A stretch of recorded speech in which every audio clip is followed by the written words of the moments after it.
Let's get ready to mortgage. He is the prince of programs, guru of guidelines, master of matrices. He puts the fun in funding. Please welcome Mark, Mr. Mortgage, Eitel. All right. Hey, guys, it's Mark Eitel here, and you are listening to the Mr. Mortgage Show. And, guys, we have an awesome show lined up for you this week. We are going to touch on something that I think is super, super cool. Can you buy a property today with a sub 3% interest rate without having to buy the rate down? Yes, guys, you can. And we're going to tell you about a platform that makes it so much easier to find those properties. Hey, but before we get to that, you are in the right place. If you've got questions, if you're frustrated, curious, if you're scratching your head wondering what's going on with real estate and mortgages in this crazy environment that we're in, sit tight. This is the show for you. Each week we dive past the headlines and bring you the data, the tips, the tricks, the strategies, and all the info that you need so you can go out and make better real estate and mortgage decisions for you and your family. And guys, if you have questions or comments along the way, please call or text 855-462-7292. That's 855-462-7292. That is the Anytime hotline. Jen, my producer, is womanning the hotline, and she will get your questions on the air. If you prefer to shoot us an email, just head over to mrmortgageradio.com. That's mrmortgageradio.com. Scroll to the bottom of the page, click that email icon, and you can shoot your questions over that way. And I'm not sure that if it's up yet, but pretty soon, if not today, maybe tomorrow or the next day, tech department, please jump on this. We're going to add a bar right under the show tab. You'll see questions and comments. If you click on that, you'll be able to fill it out right there online. You won't even have to send us an email. But just in case, if that button's not up, head to the bottom of the page and click that email icon, and you can shoot your questions to Jen that way. All right, guys, without further ado, I want to dive in because I found something that was super, super interesting this week. You hear me all the time talking about there's opportunity in every market, right? We say it all the time. Look at the opportunities, not the obstacles. I kind of preach that to my team, and that's how we operate our business every day. We're trying to find the opportunities in the market. And yes, there are opportunities even at these interest rates and at these prices. There's opportunity out there every day for people to make their dreams come true. We're seeing people capitalize on their equity and pay off debt, capitalize on their equity and buy additional properties. Parents and grandparents are tapping some of that equity and helping their kids and grandkids buy properties. Guys, we're seeing all of these strategies play out, and a lot of people are still winning, even though the headlines indicate that the world of real estate and mortgage has come to an end. Not at all the case, guys. And I want to share something super cool with you. So you hear me all the time talk about how I'm very excited about using an interest rate buy down strategy. And we talked a little bit about it last week because a lower interest rate can reduce the monthly payment far, far more than just lowering the prices. We talk a lot about that, and we use permanent buy down strategies as well as some of the 3-2 and 2-1 temporary interest rate buy down strategies to make that happen. Well, it's no secret that the vast majority of mortgages in this country are sub 6% with a big, big chunk that are lower than 5%, 4%, and even 3%, if you can believe that. So if you're a buyer out there and you can find a property with an assumable mortgage and make that assumption, you can buy a property with a 2.875 with a 3% interest rate and easily pay the higher sales price without feeling the pain of that higher mortgage payment. And here's a couple of examples I want to share with you. I found some properties. These are in Georgia. One is a list price of $305,000, so well below the national average. And to assume the mortgage, it's going to require $51,000 out of pocket. But you're assuming a 2.875% mortgage. So you've got a mortgage payment of $998 on that property. Man, that's less than half of rent. Oh, guys, and that's a 4-bedroom, 2-bath property with a yard. That's a single-family home. That's a pretty house, by the way. If you were to buy that with a 7.5% interest and use that same math, you'd be at an $1,802 payment. So darn near double you're saving a big chunk by assuming that 2.875%. Now, if you're selling a house and going out there and buying it, you probably can make a bigger down payment because you've never had this much equity. We talked about it last week. The average U.S. household has almost $200,000 in equity. So when you talk about assumable mortgages, most people's minds go to, I've got to make a giant down payment to bridge that gap, which you do in some instances, but not in all instances. Here's another one in Georgia, a 4-bedroom, 3-bath. This is a beautiful home, 2-story, very, very cool architecture. It's on the market for $840,000 with a 3% assumable mortgage. So $75,000 down in this example, has a mortgage payment of $2,957. Guys, that's for an $840,000 purchase at 3% interest, a $2,900 mortgage payment. If you were to buy that property with today's interest rates, doing that same math, you're at $5,600. So you can see the power of assuming a super low interest rate. Now, here's the challenge. How do you find those properties? And how do you find agents that are capable of negotiating those transactions? And how do you convince a seller to go through the process? Because it's not easy. It's simple, but it's not easy. That's another thing we talk a lot about. In life, there's several simple strategies, but they're not easy. An assumable mortgage is just that, because you don't come to a guy like me or my team or go to your local bank. You have to start the assumption process with the servicer. That's the company the seller is currently making their mortgage payments to start the assumption process. And then you've got to convince the seller to have a 45 or 60-day close, because this process is typically take a little bit longer. Well, guys, here's something that I found this week that I think is really, really cool, and I think it's going to catch on. There's a technology company, right? Everything's technology. Technology is going to eventually replace us, but there's a tech company that created a website and a mobile app where properties can be listed with assumable mortgages. So these are sellers who have already raised their hand and said that they are interested in selling to a buyer who wants to assume the mortgage.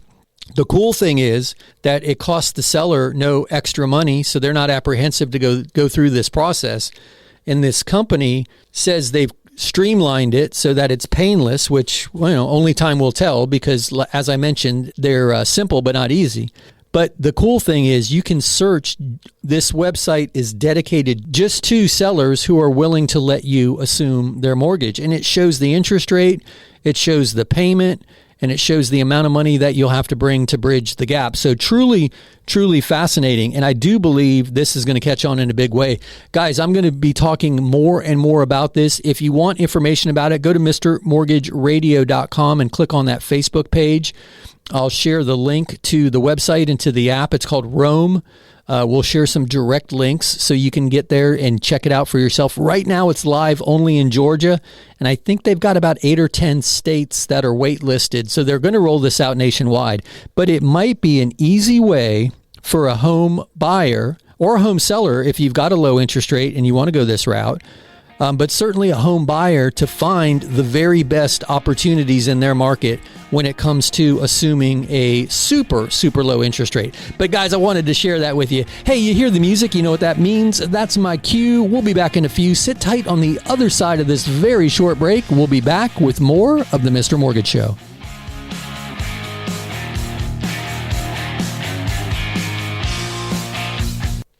Here's another 5-star review. We started our loan with a different company. They said we were approved, but at the last minute they told us there was a problem. I still don't know what went wrong, but thankfully our real estate agent told us about Mark. I was pretty stressed, but it's the perfect house, so we gave Mark a shot. He got it done. I'm not sure what was different, but I don't really care. We even got a better interest rate and with less money out of pocket than the first guy quoted us. It was a great surprise. Yes, I'm happy to recommend Mark and his Mr. Mortgage team. Hey, it's Mark Eitel, host of the Mr. Mortgage Show, and I'm going to interrupt this commercial break to ask you for a favor. If you know any friends, family, coworkers, or the guy in front of you at the grocery line who's talking or thinking about buying or selling or refinancing real estate, I'm hoping I can count on you to help me spread the word, introduce them to me, to the team. You can do that by simply sharing mrmortgageradio.com. That's mrmortgageradio.com. Guys, it's Mark Eitel, NMLS 1929005. Now, back to the commercials.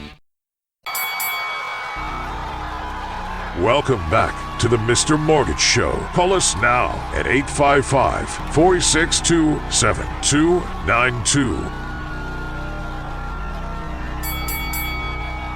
All right, we are back. My name is Mark Eitel, and you are tuned into the Mr. Mortgage Show.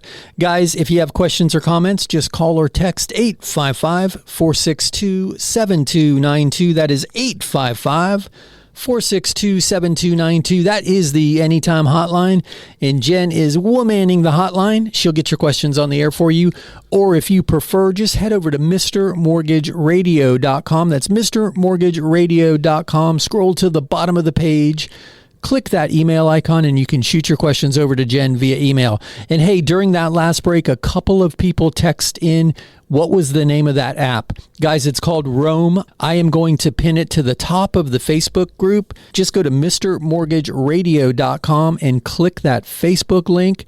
It'll take you to the page, and on top of the page, I'll pin the link to that app because I think it's going to be game-changing. It's going to be a super easy way to search properties that have assumable mortgages with sellers willing to go through the process. So I think it is a great place to find opportunities in this market. So, hey, Jen, go ahead and throw me a question. Natalie sent this. I'm getting married in a few months. My dad wants us to ask for money for a down payment instead of setting up a gift registry. Will this work from the bank's standpoint? Excellent question, Natalie. That is an excellent question. And yay, Dad. Great idea, Dad. Kudos to you for suggesting that. Natalie, this will work. And we talked about technology changing the way we find assumable mortgages for sale on properties, or properties for sale with assumable mortgages. This is another place technology has made this strategy so much easier. There are several wedding registry apps out there that will allow you to receive gifts for things like a down payment or your honeymoon. And the cool thing is, by using one of the apps, it's far easier to document the gift funds, if you will. And that in the past has been what the challenge is when you're using these smaller denominations from a larger group of people as far as gifts are concerned. So brilliant question. And I think you're going to see more and more people, if anything comes out of this, COVID era, van life, minimalism, tiny house type living, people have realized that they don't need a blender or another bread maker or an extra set of dishes to be happy in life. What a great way to get started. What if Dad doesn't even spend, and maybe Natalie, you don't want to hear this, but what if Dad doesn't even spend a ton of money on the wedding and starts the ball rolling for you with a gift toward a down payment? And then instead of the registry, you take the gift funds to top the down payment off, and you and your husband are up and running with that first home. So brilliant idea. I love it. And yes, you can do it.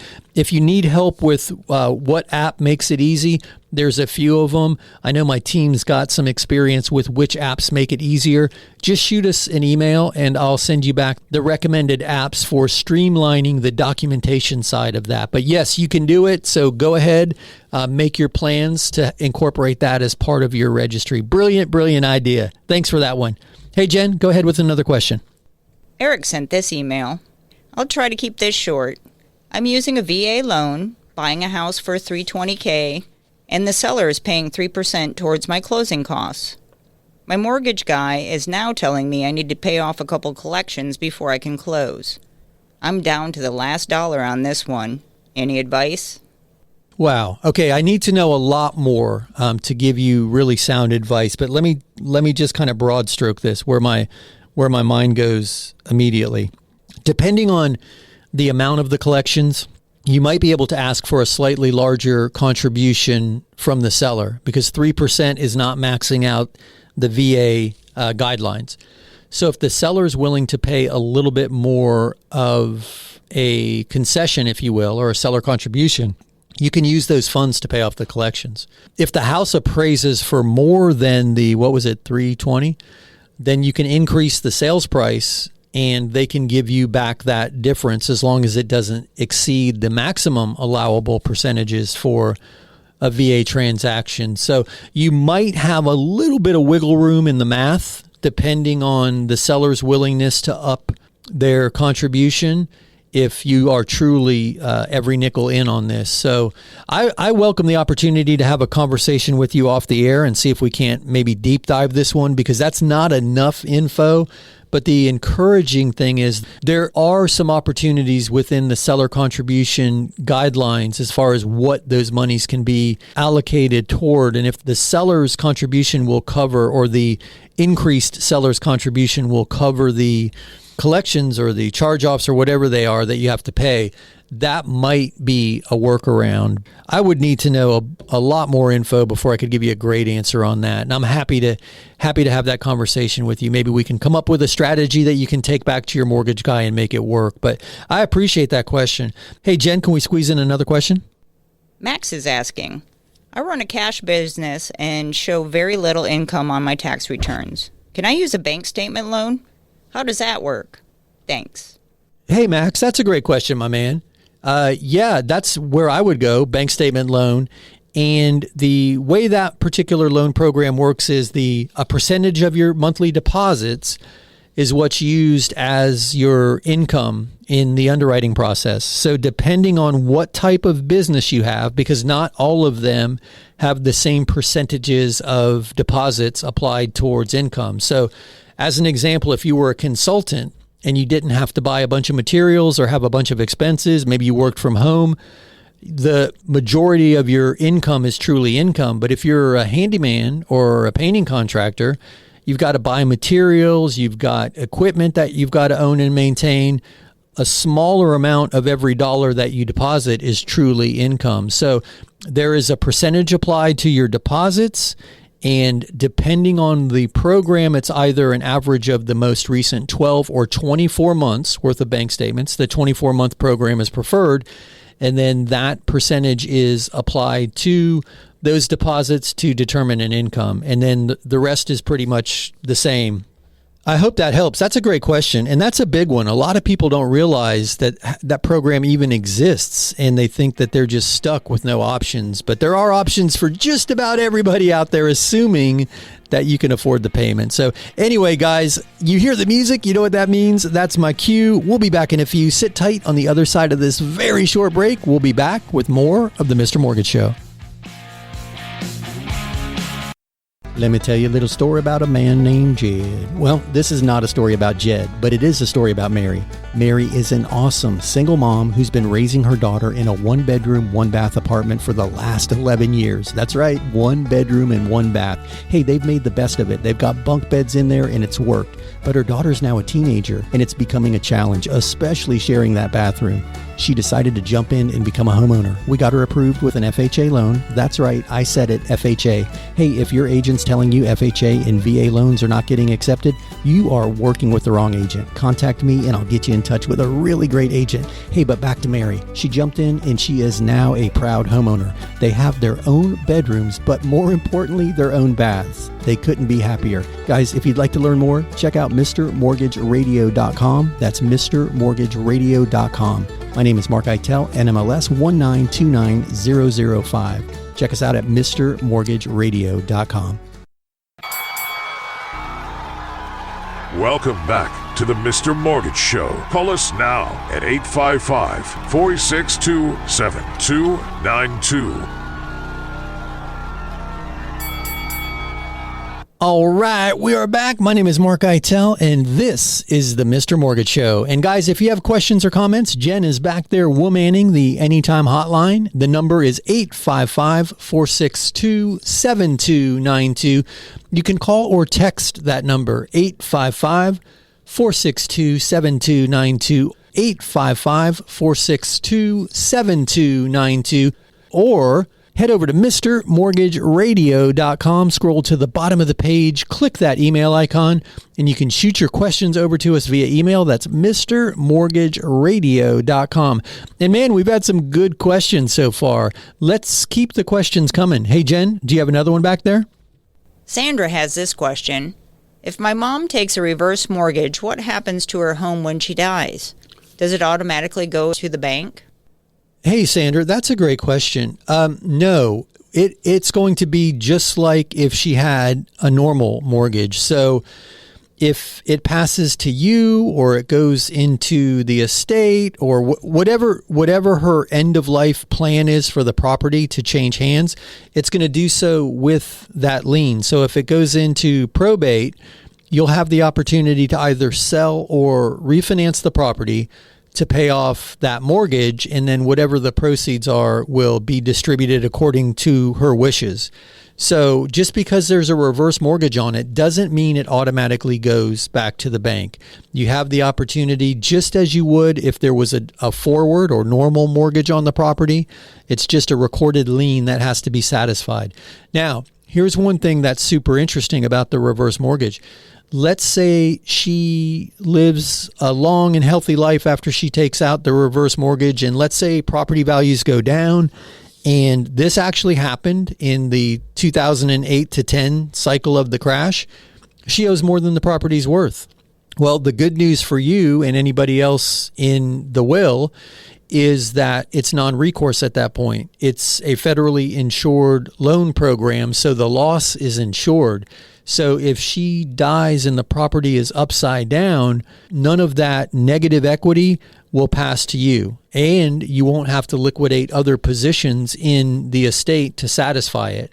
It's satisfied by an insurance policy that's built into part of the loan program. So I hope that helps, but that's a big one we get oftentimes. The reverse mortgage is super, super misunderstood.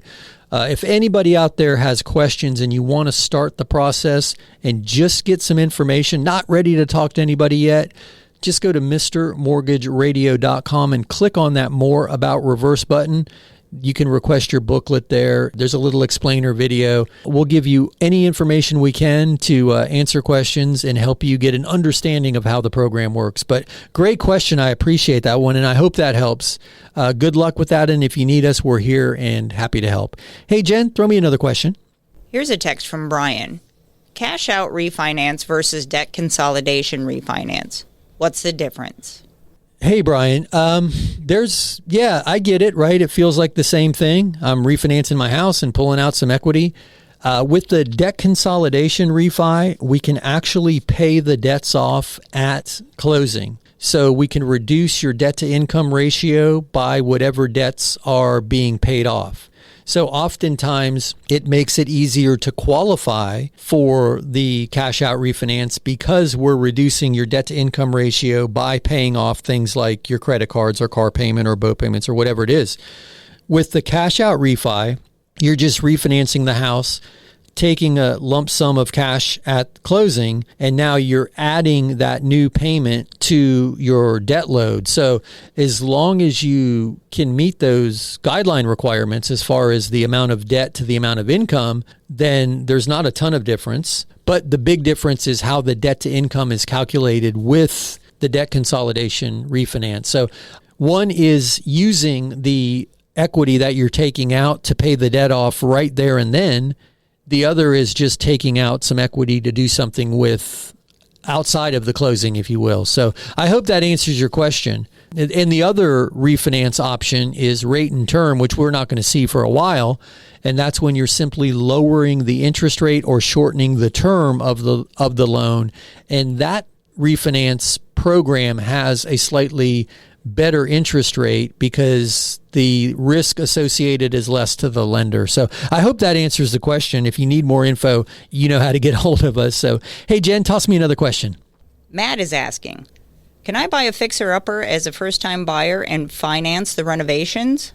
Hey, Matt, that's a great question. Yes, there are a variety of loan programs that allow you to buy a property and finance a portion of the renovation costs. If it's going to be your primary residence, there's an entirely different set of loans than if your intent is to fix it up and sell it in a short period of time, then that's a fix and flip loan. But the good news is either way, there are loan programs that'll allow you to buy a property and then roll a portion of those renovation costs into the loan. As I mentioned, FHA, VA, USDA, all of the primary resident loan types have programs for that. as well as some of the investor loan strategies with the fix and flip loan product. So great question. And as always, if you need more info, please don't hesitate. Reach out. We're here and happy to help. Hey, Jen, throw me another question. Sylvia sent us a question. If we take a reverse mortgage, can we move and keep this house a rental? We'd like to be closer to our kids in about 10 years. Hey, Sylvia, that is a great question with a very, very easy answer. No, you cannot do that. The reverse mortgage has to be on your owner-occupied primary residence only. So as soon as you move out and turn your property into the rental, you're going to negate that primary residence owner-occupied status. And at that point, you would want to either sell the property or refinance it as an investment property. And that strategy may work. You mentioned 10 years, so you'll want to do the math to make sure you preserve your equity position to the point that you can absorb both the costs of the reverse mortgage and then in a 10-year time period, the refinance costs. But if that works, that might be a strategy that allows you to convert it to an investment property then, and it still makes sense. So brilliant question, but no, the reverse has to be on your primary. Can't be on a rental. Now, with that being said, you can buy a 2-unit or a 3-unit or 4-unit property, technically an income producing property,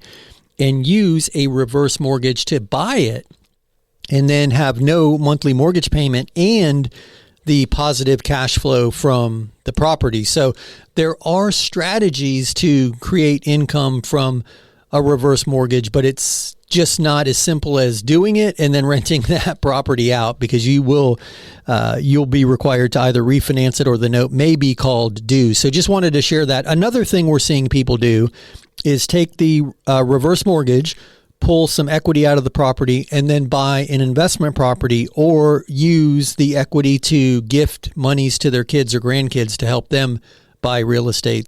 So we are seeing more and more interest in the reverse mortgage in and of itself, and then a lot of creative uses of the equity of late. So brilliant question. I appreciate that one. If anybody out there wants more info about reverse mortgages, just check out mrmortgageradio.com. There's a big tab there that says more about reverse. But guys, you hear the music?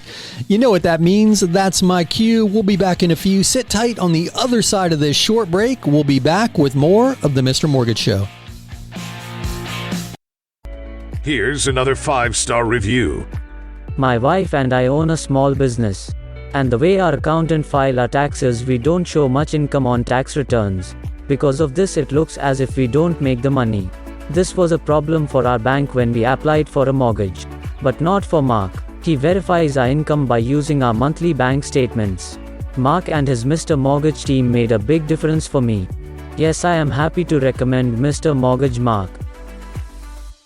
Hey, it's Mark Eitel, host of the Mr. Mortgage Show, and I'm going to interrupt this commercial break to ask you for a favor. If you know any friends, family, coworkers, or the guy in front of you at the grocery line who's talking or thinking about buying or selling or refinancing real estate, I'm hoping I can count on you to help me spread the word, introduce them to me, to the team. You can do that by simply sharing mrmortgageradio.com. That's mrmortgageradio.com. Guys, it's Mark Eitel, NMLS 1929005. Now, back to the commercials.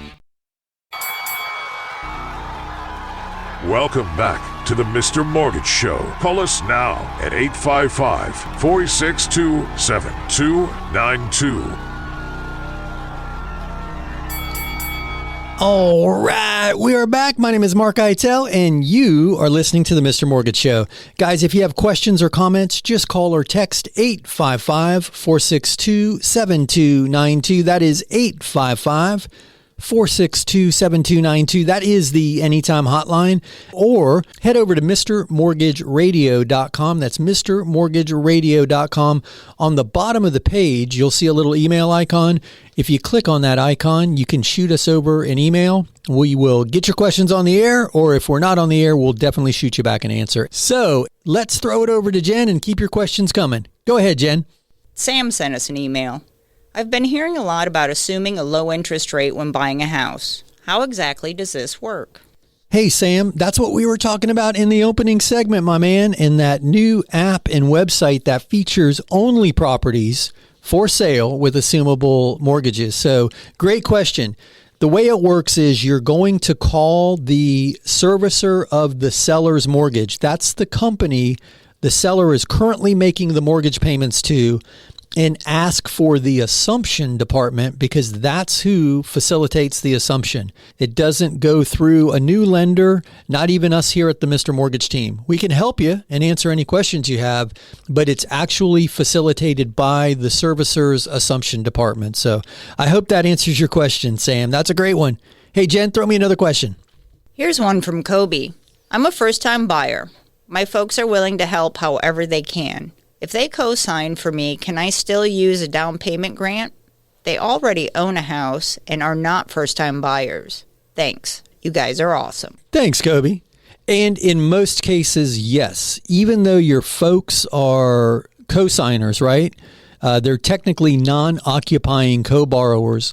Almost always the down payment, I was going to say DPA, the DPA program, down payment assistance program, will work within the traditional FHA guidelines, which allow the cosigner or the non-occupying co-borrower. So you should be okay with that one. If you run into a problem and you need some help, just reach out. But just know in the beginning, moving forward, that should work even though they currently already own a property, because they are going to be classed as non-occupying co-borrowers. But great question.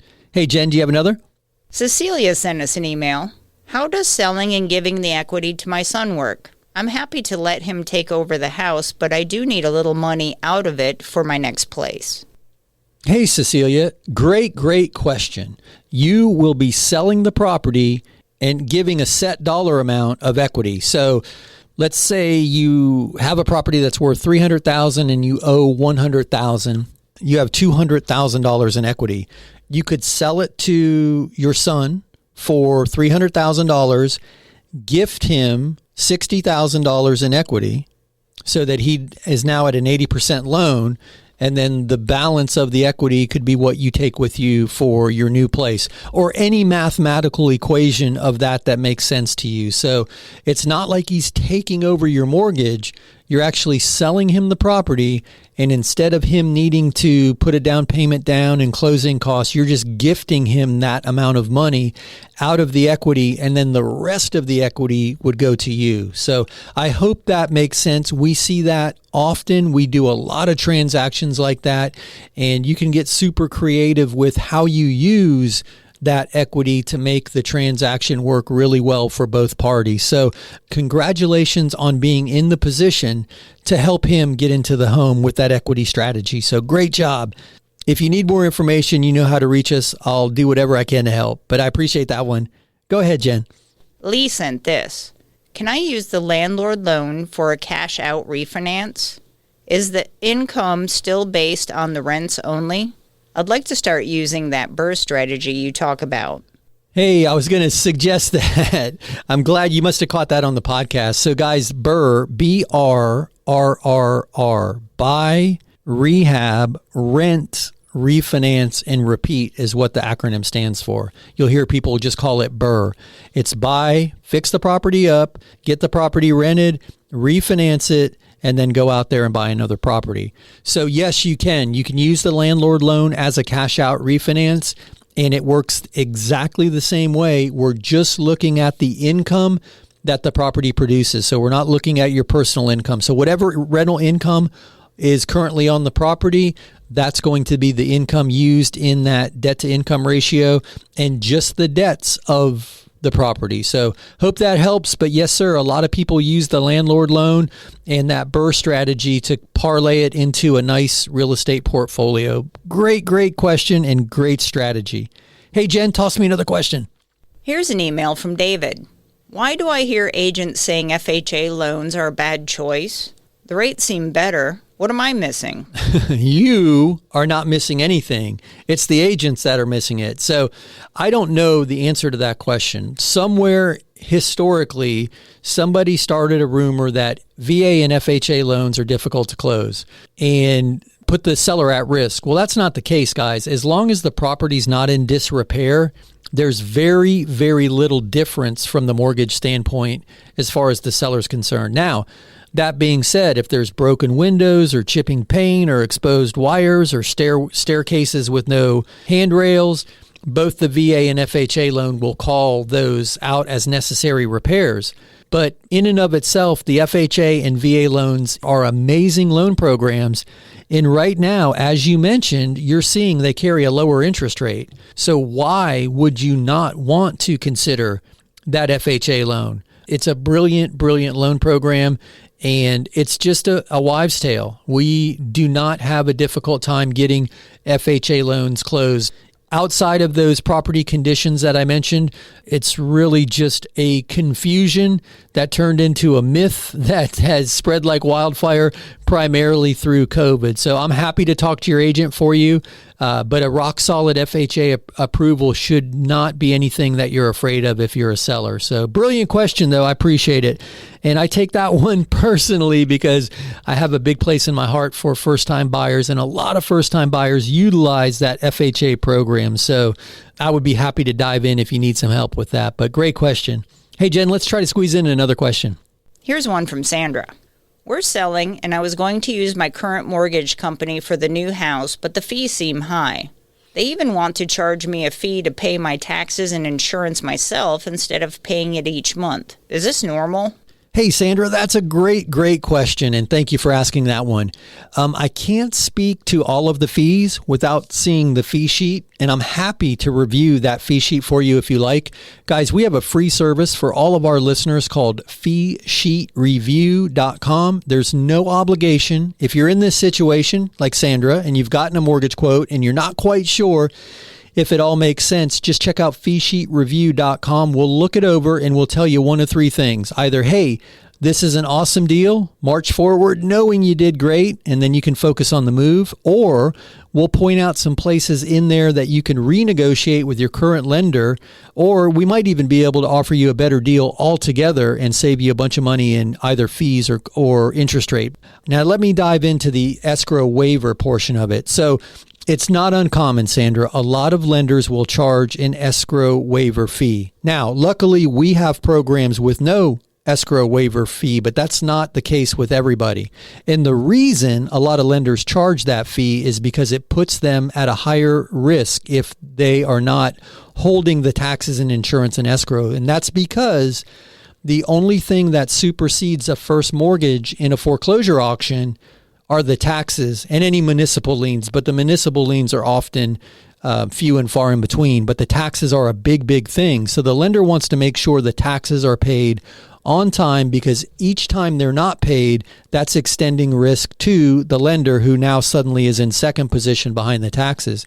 And then the insurance is the obvious one. You know, God forbid there's a fire that burns the place to the ground, or there's a hurricane that blows the house away, then the collateral has been diminished greatly and the lender is placed at risk. So an escrow waiver fee is not uncommon. A lot of people charge it, but just know that several lenders do not have the escrow waiver fee. So certainly ask how you can avoid that without having to pay the fee or have the rate adjusted accordingly.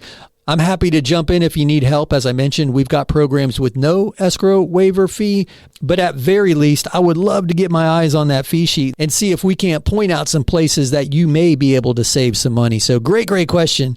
I appreciate that one.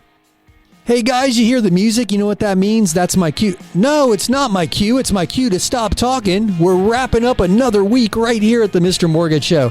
Man, time flies when you get me in the studio with Jen and your questions. I love doing the show for you each week, guys.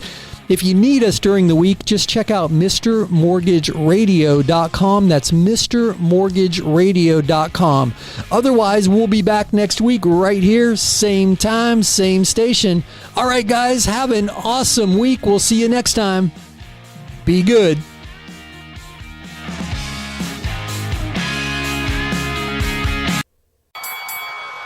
That's a wrap. Join Mark Eitel next week for more thrilling, edge-of-your-seat discussions about real estate and mortgages right here on The Mr. Mortgage Show.